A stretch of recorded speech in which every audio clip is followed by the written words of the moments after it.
আমাদের আগের ভিডিওতে আপনারা অনেকেই জানতে চেয়েছেন বাজিগার পাখি ডিম কেন দিচ্ছে না, বয়স হয়ে যাওয়ার পরেও কেন ডিম দিচ্ছে না।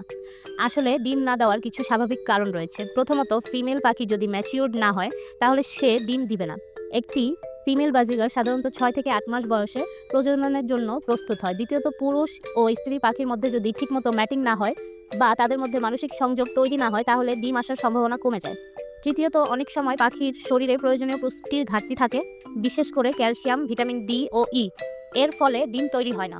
এছাড়াও খাঁচায় যদি নেস্টিং বক্স না থাকে অথবা পরিবেশ যদি খুব বেশি বিরক্তিকর হয় বা অশান্ত থাকে তাহলে পাখি ডিম পারে না। সেই ক্ষেত্রে আপনার খেয়াল রাখতে হবে দুটি পাখির মধ্যে বন্ডিং ঠিক আছে কিনা, একজন আরেকজনকে খাইয়ে দিচ্ছে কিনা। আরও একটি প্রশ্ন এসেছে, সেটা হলো বাজিকার পাখি ডিম দেওয়ার পর সেটা খেয়ে ফেলে কেন। এর বেশ কিছু কারণ থাকতে পারে। প্রথমত, ডিমে যদি ক্যালসিয়ামের ঘাটতি থাকে তাহলে পাখি নিজের শরীরের চাহিদা পূরণের জন্য ডিম খেয়ে ফেলে। দ্বিতীয়ত, যদি কোনোভাবে ডিম ভেঙে যায় এবং পাখি তার স্বাদ পেয়ে ফেলে তাহলে পরে সেটা একটি অভ্যাসে পরিণত হতে পারে। তৃতীয় কারণ হলো পাখি দীর্ঘ সময় না খেয়ে থাকলে ক্ষুধায় খাদ্যের অভাবে ডিম খেয়ে ফেলে।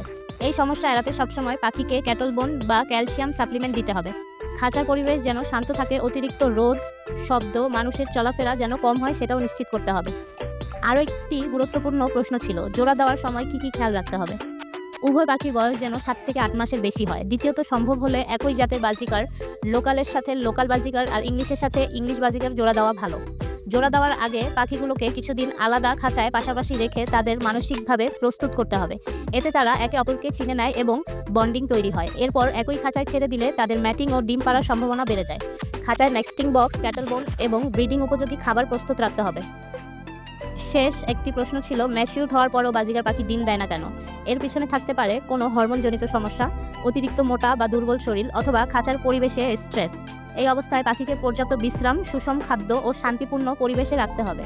প্রয়োজনে অভিজ্ঞ ব্রিডার বা পশু চিকিৎসকের পরামর্শ নিতে হবে। পাখির ব্রিডিং সেটআপ এবং ব্রিডিং ফুড নিয়ে বিস্তারিত ভিডিও চাইলে কমেন্ট করে জানাবেন।